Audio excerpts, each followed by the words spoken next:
শুকর তিন ভাবে করব। কয় ভাবে? নাম্বার এক, মুখ দিয়া শুকর আদায় করা। মুখ দিয়া, সেটা কি? আলহামদুলিল্লাহ, আল্লাহ তোমার শুকর আদায় করতেছে। দ্বিতীয়ত, শুকরিয়া হবে অন্তর দ্বারা। আল্লাহ আমার প্রতি, আমার মার প্রতি তুমি যে অনুগ্রহ করেছো, আল্লাহ সে অনুগ্রহের শুকর আদায় করার তৌফিকও তুমি দিও আল্লাহ। আমার কাছে একজনে প্রশ্ন করেছে, ভাই আমার জীবনে আমি যা চাই তার উল্টাটা হয়। কোনদিন আমি আল্লাহর কাছে কিছু চাইছি আর হয়েছে এটা হয় নাই ভাই। চাকরি চাইছি রাস্তা রাস্তা করছি, হয় নাই ভাই। বিয়ে করতে গেছি, যেখানে গেছি ওখানেই না, বাধা আসছে আমার জীবনে। ভাই কেন এরকম বলেন তো? আমার কাছে প্রশ্ন দিচ্ছে। তো আমি বললাম, ভাই আপনি যে সত্য কথা বলেন না, একটা ডাহা মিথ্যা কথা বলছেন, এর প্রমাণ আমার হাতে। কিরকম প্রমাণ?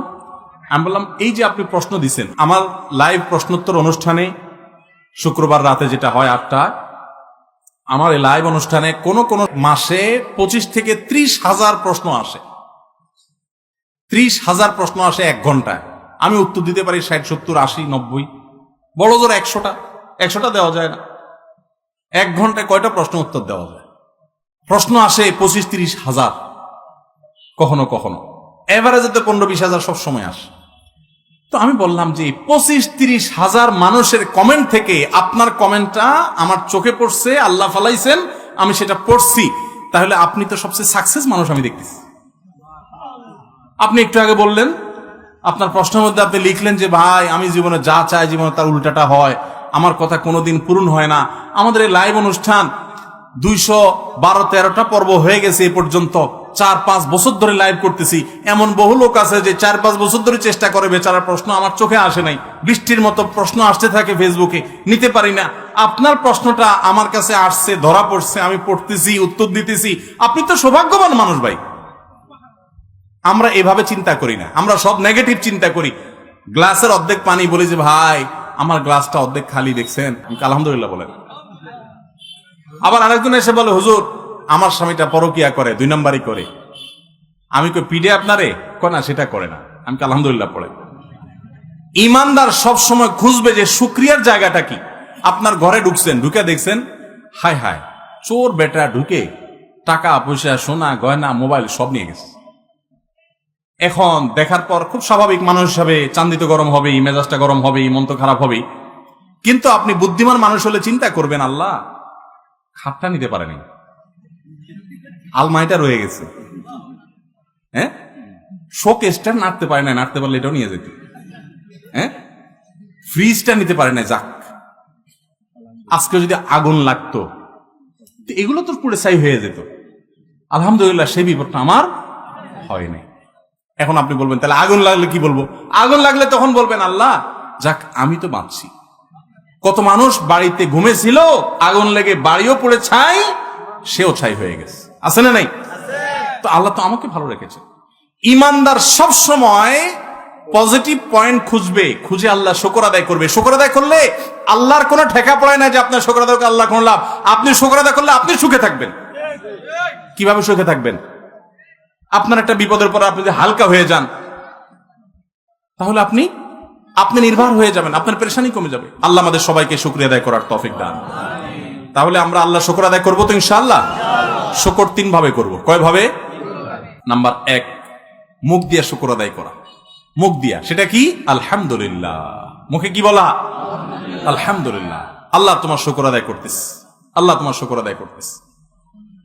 আল্লাহ তাআলার কাছে আল্লাহর প্রিয় বান্দারা দোয়া চাইতেন, রব্বি আউজিআনি আন আশকুরা নি'মাতাকাল্লাতী আন'আমতা আলাইয়া ওয়া আলা ওয়ালিদাইহি।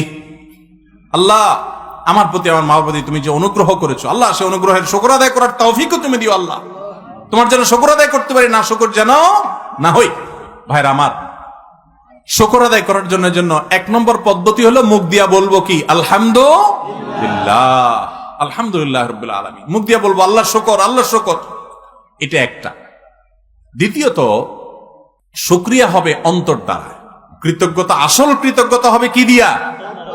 অন্তর থেকে। আল্লাহ যা দিয়েছে এটার উপর আপনি হ্যাপি থাকবেন, সুখে থাকবেন। আপনি সুখী হওয়ার মূল চাবিকাঠিটাই এই জায়গাটাতে, যে আপনি মনের দিক থেকে সুখে থাকবেন। এই জন্য নবী সাল্লাল্লাহু আলাইহি ওয়াসাল্লাম বলেছেন, লাইসাল গিনা বিকাসরাতিল আরদ ওয়ালাকিন্নাল গিনা গিনান নাফস। অনেক সম্পদের মালিক হওয়ার নাম ধনী হওয়া নয়। প্রকৃত ধনী হলো যে ব্যক্তির মন বড়, অল্প পায়াও সে নিজেকে অনেক সুখী মনে করে, সে আল্লাহ শুকর আদায় করে, ব্রড চিন্তা করে, সে তার চাইতে কষ্টে থাকা মানুষের সাথে তুলনা করে নিজেকে সুখী মনে করে, এই লোকটা হলো আসল ধনী। যার অনেক আছে কিন্তু এরপরও নাই নাই করে, খাই খাই করে, এই লোক দেখতে ধনী হলে কি আসলে ফকির। এই ফকির দেখবেন এখন ঘরে ঘরে জনে জনে আছে না নাই? 4 তলা বিল্ডিং করার পর ছাদে উঠলে দেখবেন রড বাইর করে দিয়ে দিচ্ছে, এটা হলো 5 তলার ফকির। 4 তলা করার পরে ধরেন পারমিশন 4 তলারই আছে, আর করার পারমিশন নাই, এরপরে দেখবেন উপরে ছাদে উঠে রড বাইর করে দিয়ে দিচ্ছে, মানে জোড়া দিয়ে আরো 1 তলা। তাহলে এই ফকির হলো 5 তলার ফকির। 4 তলা আছে, 5ম তলার ফকির। আরে অনেক লোক আছে রিক্সা চালা এসা কুড়ের ঘরে শুয়া একটু পান্তা ভাত, ডাল আর কাঁচামরিচ দিয়ে ডুলে খেয়া মনের ভেতর থেকে বলতেছে শুকর আলহামদুলিল্লাহ, পেট ভরে গেছে আল্লাহ, সে শুকর আদায় করে ঘুম দিয়ে দিছে। এই লোক, নবী সাল্লাল্লাহু আলাইহি সাল্লাম বলছেন, এই লোক হলো ধনী, যে নিজেকে অভাবী মনে। একজন আসা, আমি প্রায় সময় দেখি যুবকরা বলে হুজুর একটু দোয়া করবেন, বেশি কিছু চাই না হুজুর, এই আল্লাহ তাআলা লাখ 5 টাকা দিয়ে দিলে আমি আর কিছু চাই না, একটা বাইক কিনবো, এলাকায় একটু ভাবসাব দরকার আছে, ছোটখাটো একটা দোকান টোকান দিব, আর বাকি কিছু টাকা থাকবে একটু চা পানি খাবো, ঘুরবো গাড়বো, জামা কাপড় কিনবো, একটা ভালো মোবাইল থাকবে, কোন রকম হুজুর আমি আল্লাহ কিছু আর চাই না, 5 লাখই চাই শুধু। আছে না না এরকম অনেক যুবক?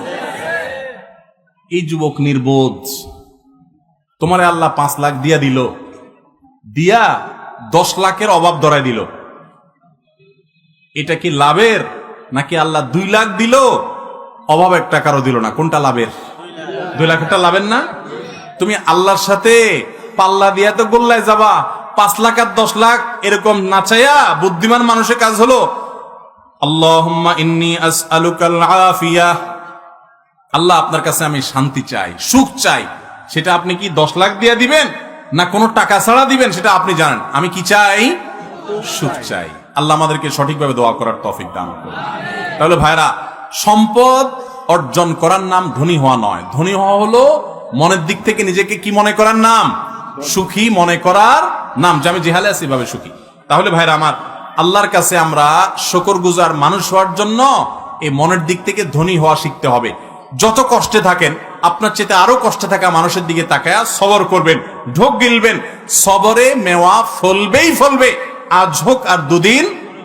এমনকি জীবদ্দশায় যদি না ফেলে, ইমানদারের তো হারাবার কিছু নেই, জান্নাত এবং আখিরাত আছে। আল্লাহ তাআলা এখানকার প্রত্যেকটা কষ্টের বিনিময় হিসেব করে করে যদি আপনি সবর করতে পারেন, তাহলে আল্লাহ আখিরাতে দিবেন। আর যদি গালিগালাজ করে শেষ করে বলেন যে যা কি আর করা, সবর করলাম, তো এই 2 নম্বর সবরের কোনো বিনিময় পাওয়া যাবে। আল্লাহ আমাদের সবাইকে শুকর আদায় করার তৌফিক দান। এই শুকর আদায়ের মধ্যে আবার কিছু মানুষ আছে দেখবেন আল্লাহ শুকর খুব জোর করে আদায় করে, মাশাআল্লাহ, এটা তো ভালো, কিন্তু বান্দার শুকর আদায় করে না। আল্লাহরও শুকর আদায় করতে হবে, আবার বান্দারও শুকর আদায় কিভাবে সেটা? ধরেন আল্লাহ তাআলা আপনাকে অনেক সম্পদ করার তৌফিক দিয়েছেন, পড়ালেখা করে অনেক কিছু করতে পারছেন, যাই হোক কিছু একটা হয়েছে, আপনি তো প্রথম আল্লাহ শুকর আদায় করবেন, আল্লাহ তৌফিক দিয়েছেন সেজন্য, কিন্তু পাশাপাশি এই এতদূর যাওয়ার পেছনে যদি কারোর অবদান থাকে, তাহলে সেটাও স্বীকার করতে হবে যে এটা আল্লাহ আমাকে দিয়েছেন, অমুক আমাকে সাহায্য করছেন, তার উসিলা ছিল, তার চেষ্টা ছিল, আমি তার নেয়ামতের শুকরিয়া আদায় করি, এটা আপনাকে মুখে স্বীকার করতে হবে। আপনি যদি বলেন যে আরে আল্লাহ আমারে সব দিছে, আরে কেউ আমার জন্য কিছু করে নাই, তাহলে আপনি আল্লাহর শুকর আদায় করলেন না। এই শুকর আল্লাহ অ্যাকসেপ্ট করবেন না। মান লাম ইয়াশকুরিন নাস লাম ইয়াশকুরিল্লাহ, যে মানুষের শুকরিয়া আদায় করে না, সে আল্লাহরও শুকরিয়া আদায়। তাহলে শুধু আল্লাহর শুকর আদায় করলে হবে না, বান্দারও শুকর আদায় করতে চেষ্টা করবো তো ইনশাআল্লাহ। আল্লাহ আমাদের সবাইকে তৌফিক দান করুন।